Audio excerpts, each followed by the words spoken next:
Hello మామా, నమస్తే, welcome back to our channel taxi wala. ఈరోజు అయితే మన 20 డేస్లో 60,000 ఛాలెంజ్లో సెకండ్ డే మామా. సో నేను ఇప్పుడున్న లొకేషన్ అయితే నాంపల్లి మెట్రో స్టేషన్ మామా. ఇప్పుడు టైం అయితే 11 అవుతుంది. ఇప్పుడు అన్నీ బంద్ చేసాము మామా. బంద్ చేసి లెక్కలైతే వేద్దామని లెక్కలు వేస్తా ఉన్నా. సో మనం లెక్కలకి వెళ్ళిపోదామా మామా. ఇదైతే ఊబర్ మామా. ఊబర్లో ఆ ట్రిప్లు వచ్చాయి మామా. ఆ ట్రిప్లు కొడితే 3,978 రూపీస్ వచ్చాయి మామా ఊబర్లో. ఇంకోటి వచ్చేసి ర్యాబిటో మామ. ర్యాబిటోలో వచ్చేసి 2 రైళ్ళు వచ్చామమ్మ. 19 రూపీస్ ర్యాబిటోలు వచ్చినాయి. ఈ ర్యాబిటోలో మాత్రం ఈరోజు కొంచెం తక్కువ పడినాయి కాబట్టి ఇట్లా 2 రైళ్ళు వచ్చినాయి. సో ఇది వచ్చేసి ఓలా మామ. ఓలాలో వచ్చేసి 68 రూపీస్ వచ్చింది మామ ఒక రైడు. అదొకటే వచ్చినాడు మామ. కాకపోతే ఒక పుణ్యాత్మరాలు ఉండేసి ఆ పుణ్యాత్మరాలు నాకు తీసుకొని బతుకుపో అనేసి 1000 రూపీస్ ఇచ్చింది మామ.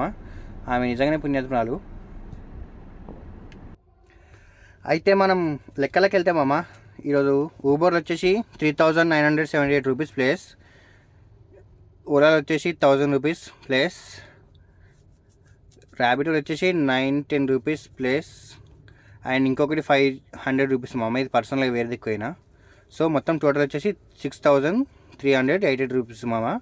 దీంట్లో నుంచి మనం -715 సిఎన్జి తీసేయమమ్మ. సో 5,073 ఉన్నాయి కదా. దీంట్లో నుంచి కూడా -300 ఫుడ్కి తీసేయాలమ్మా.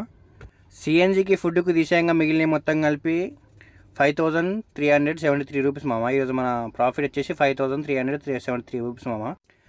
మావా, నేను మీకు నేను మాట ఇచ్చిన ఈరోజు బిజినెస్ కాలేదు, రేపు మాత్రం కొంచెం గట్టి ట్రై చేస్తాను. అందుకనే ఈరోజు కొంచెం గట్టి ట్రై చేసామమ్మ. మన ప్రాఫిట్ వచ్చేసి 5,373 రూపీస్ మామ. ఇలాంటి ప్రాఫిట్స్ వచ్చినప్పుడు మామ గుండెలు మీద చేసుకొని ఆరాం పడుకోవాలనిపిస్తుంది. లేదంటే తక్కువ వచ్చినాయి అనుకో, అసలు ఏదో తెలియని ఒక ఫీలింగ్ వస్తుంది. అసలు ఈరోజు అమౌంట్ కాలేదు, అసలు రీచ్ అవుతామా లేదా నాకు టెన్షన్ అనేది మనకు ఉంటుంది. బట్ ఇలాంటి ప్రాఫిట్స్ వచ్చినాయనుకో డైలీ అస్సలు ఏ బాధ ఉండదు. ఆరాం ఇట్లా గుండెలు చేసుకొని ఆరాం ఇట్లా వండుకోవచ్చు. ఈరోజు అయితే బాగుంది మామ. రోజు ఆగస్టులో కావచ్చు. ఓకే మామ, మరి అందరికీ బాయ్, గుడ్ నైట్. నేనైతే పడుకుంటున్నా. మళ్ళీ పొద్దున్నే 5కి రిలీజ్ ఉడకాలి. ఓకే మామ, మరి బాయ్, ఉంటా.